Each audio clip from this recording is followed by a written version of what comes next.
I'm Anil Kumar, and in this video we will learn how to find second derivative of a function. I have purposely taken a radical function as sometimes the students have difficulty in working with these. So we have function f of x equals to cube root of x squared times 5 plus x.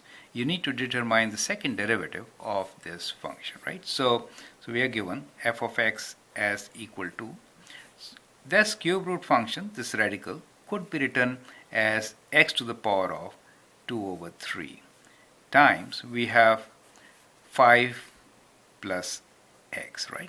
So let's find d dx of this function. So we have d dx of f of x, right? So let's find what this is. We can apply the product rule and then do it, but my suggestion here is rewrite the function.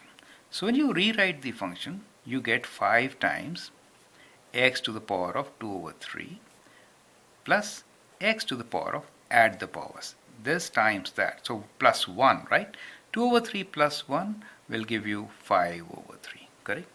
So now if you find the derivative, then you have to only apply the power rule, not the product rule, right? So this is very important.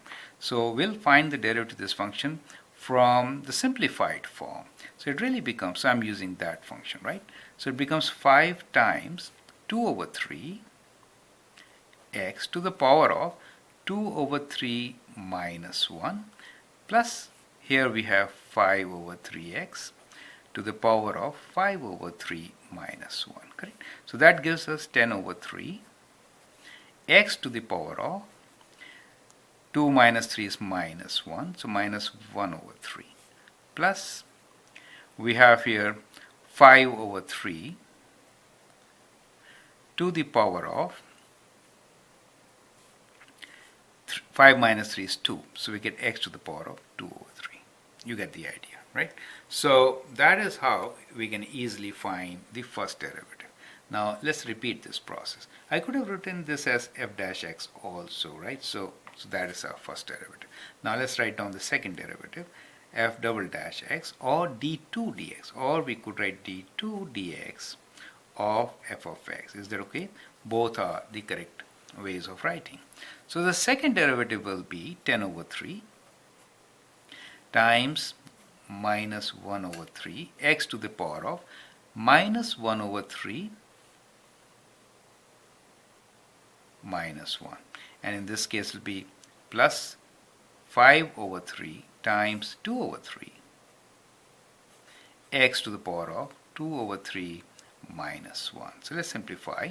So we get negative 10 over 9 x to the power of minus 4 over 3. Here it is positive 10 over 9 x to the power of minus 1 over 3. Correct? So that is your answer. If you want, these radicals are negative, you could write them as minus 10 or minus, or you could take, yeah, anyway.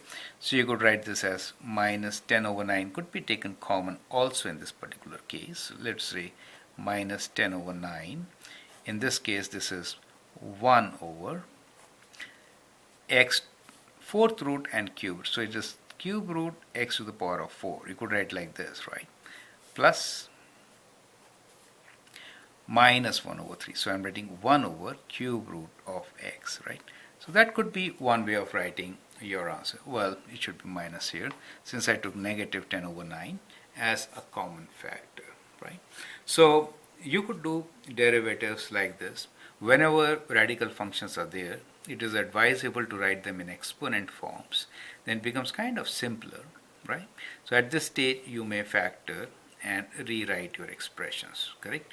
So that is my advice. Thank you and all the best. You could actually, and at this stage you could actually factor lower of these also. So we could factor out minus 4 over 3 from here. So we could also write this as, let me show you that part. So let's say minus 10 over 9 x to the power of minus 4 over 3 if I take common, right?